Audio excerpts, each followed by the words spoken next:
We've all grown to learn that over the years, turbochargers and superchargers have been implemented far and wide to increase torque and horsepower output from the engines that power our vehicles. And I'm sure you've grown to learn that many vehicles nowadays are also implementing the same technology. But truly, it's not all about torque and horsepower. It's also about reducing tailpipe emissions by increasing volumetric efficiency. And if we take the time to learn how these systems work, when it comes time to troubleshooting them and they are faulted, there will be less wasted time, energy, and money. Want to learn more? Stick with me on this episode of The Trainer to find out.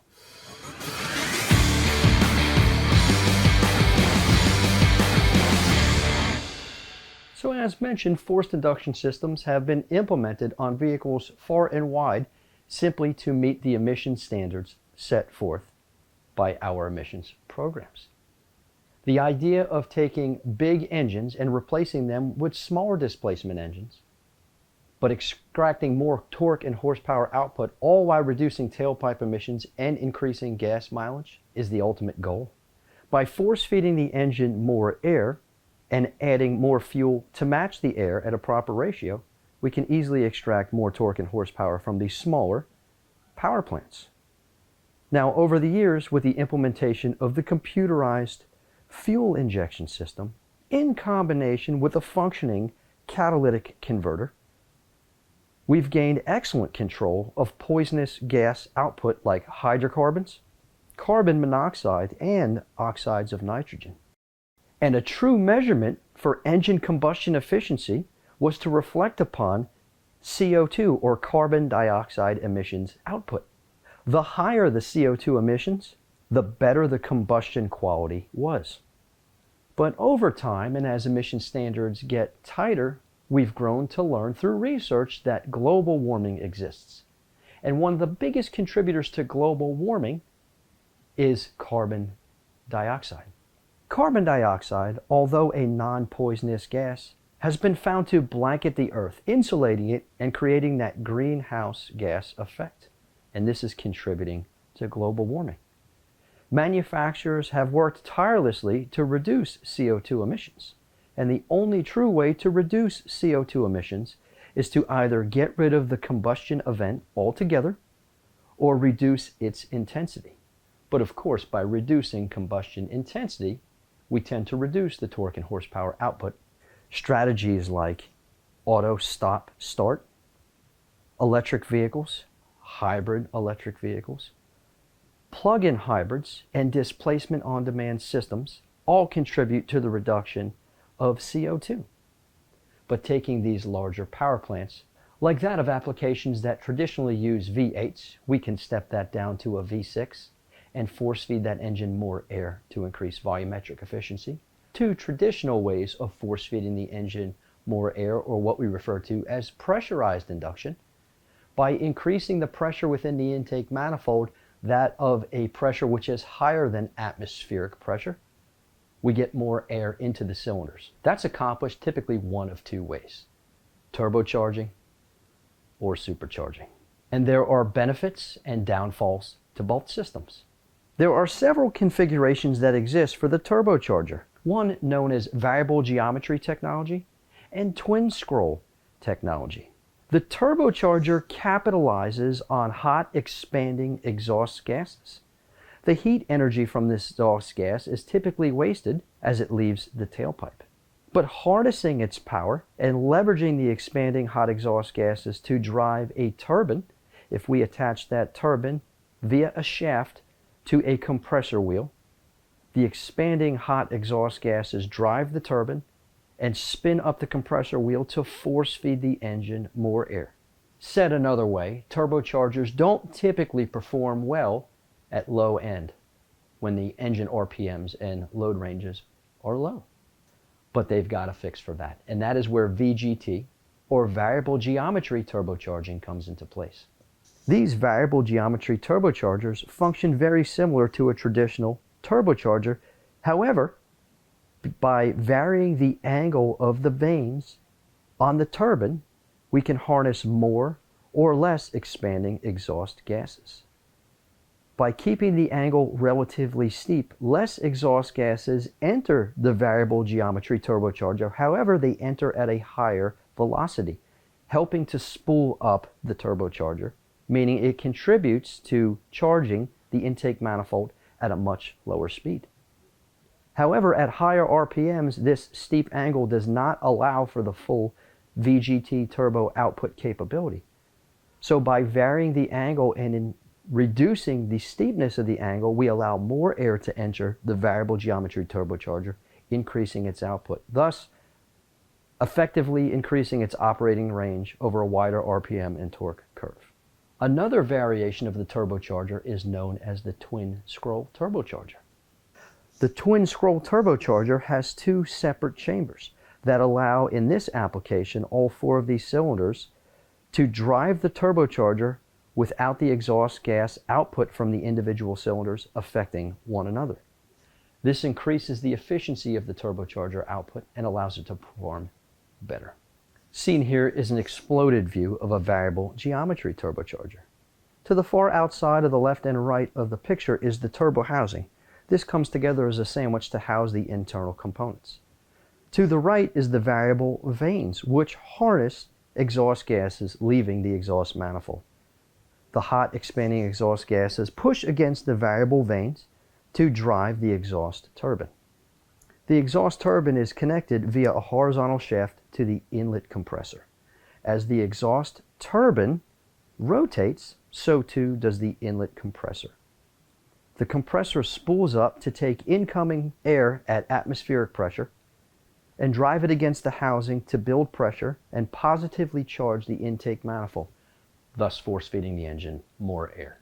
So the benefits to a turbocharger is that they are not driven directly by the engine, meaning it doesn't offer any parasitic load on the engine.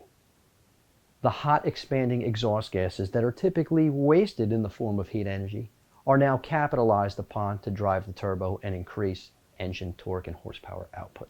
The supercharger is different from the turbo in the fact that it is driven mechanically.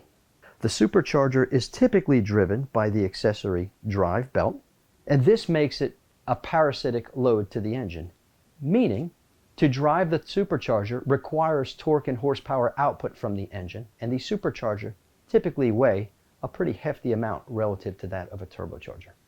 They sit on top of the engine, which also raises the engine's center of gravity and reducing its efficiency. The supercharger itself, on some applications like top fuel dragsters, requires upwards of 80 foot-pounds of torque to rotate. That's a tremendous parasitic load on the engine.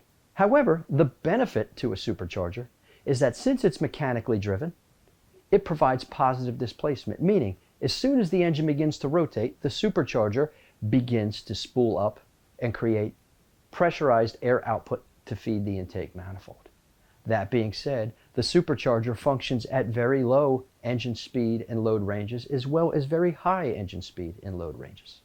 This means the engines implementing a supercharger do not suffer from what is known as turbo lag. Turbo lag occurs when the engine's RPM increases, but there's a delay in turbo output. And this is typical to this application. Now, there are several types of supercharger applications. The first is known as a twin screw supercharger. As you can see in this application, there is a male and female rotating scroll that mesh together with one another.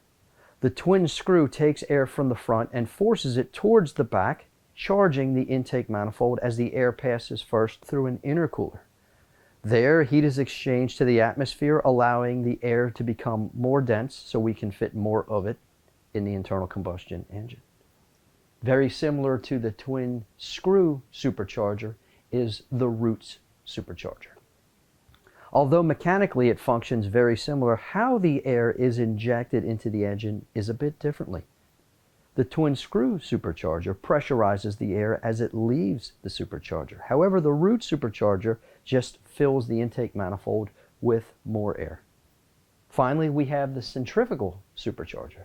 The centrifugal supercharger works very similar to a traditional turbocharger, except for the fact that it is driven mechanically by the belt and or electrically.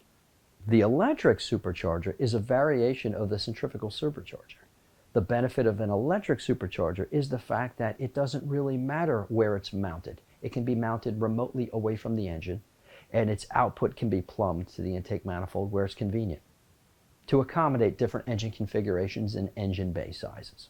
Now, the name of the game regarding troubleshooting from a diagnostic perspective, as always, requires an understanding of how these components work, the tools and tests you're going to be implementing, and how to interpret the test results. I find it best initially to perform a volumetric efficiency test. By road testing the vehicle and increasing engine RPM, as well as throttle angle, we can see just how well the engine pumps air.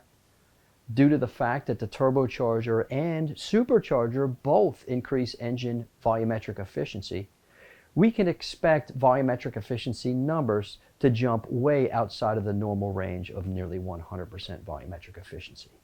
Because of the positive displacement of airflow, these engines can easily hit 200 and 300% or higher volumetric efficiency. Referencing a VE calculator like the example displayed here by Automotive Training Group, we reference the boost pressure PID. By replacing or substituting the request for atmospheric pressure and instead inserting the boost pressure PID from our PID list of our scan tool, we can now have an apples to apples comparison of what we are used to seeing regarding naturally aspirated vehicles. Meaning when we road test the vehicle and place it under high RPM and load, we could expect to see what I would describe as normalized values, something closer to the 90 to 100% volumetric efficiency range. As we road test the vehicle, we can easily also view graphed data PIDs and carry on business as usual. The idea is to see how the engine is breathing and how it is being fueled accordingly. If everything is going as planned, we could monitor for fuel trim and expect no changes. By evaluating the engine for performance, monitoring airflow rates compared to engine displacement, and again monitoring for fuel trim to define if there's any fuel corrective factor being made, those three puzzle pieces coming together can allow us to decide if there's a problem that exists at all and what area of the vehicle that the problem exists, right from the driver's seat. In other words, we troubleshoot these systems just like we would of a naturally aspirated powertrain. By building a customized PID list and evaluating these engines from different perspectives, air, fuel, adaptive, and default strategies, we can determine if a problem exists, what area exists, and most importantly, what tests to perform next. By taking the time and evaluating the engine's performance from this perspective, we gain insight onto what components we are not going to waste time testing. In other words, what's good on the vehicle. If we determine what's good on the vehicle and choose not to test those components or systems, we can focus solely on the remaining probabilities. And that saves time, which boosts efficiency. So leveraging these easy to perform tests right from the driver's seat should logically lead us to more pinpointed tests, which do require us to roll up our sleeves and go under the hood to perform some pinpointed testing.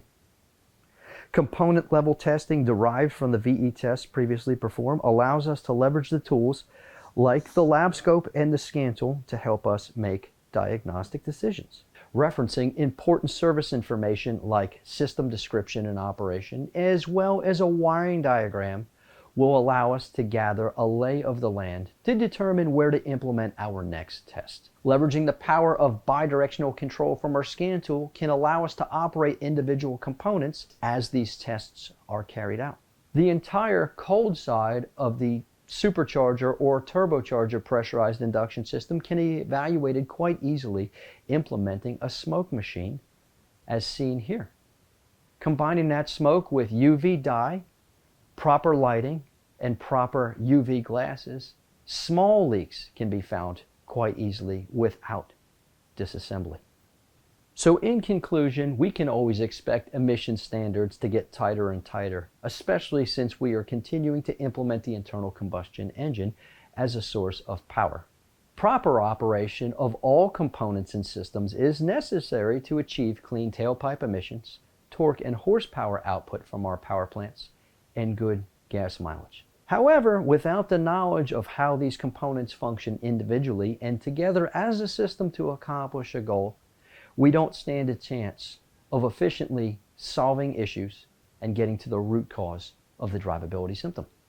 Taking the time to research service information for the particular application you are addressing will save you a ton of time and allow you to make smooth, efficient diagnostic decisions initially from the driver's seat and especially when we go under the hood to test these components where necessary. As you can see, we still implement turbochargers and superchargers as we've done in years past. However, now it's less about performance and more about emissions. By force-feeding the engines more air, we can make the engines smaller, increase their torque and horsepower output while simultaneously boosting miles per gallon and reducing tailpipe emissions.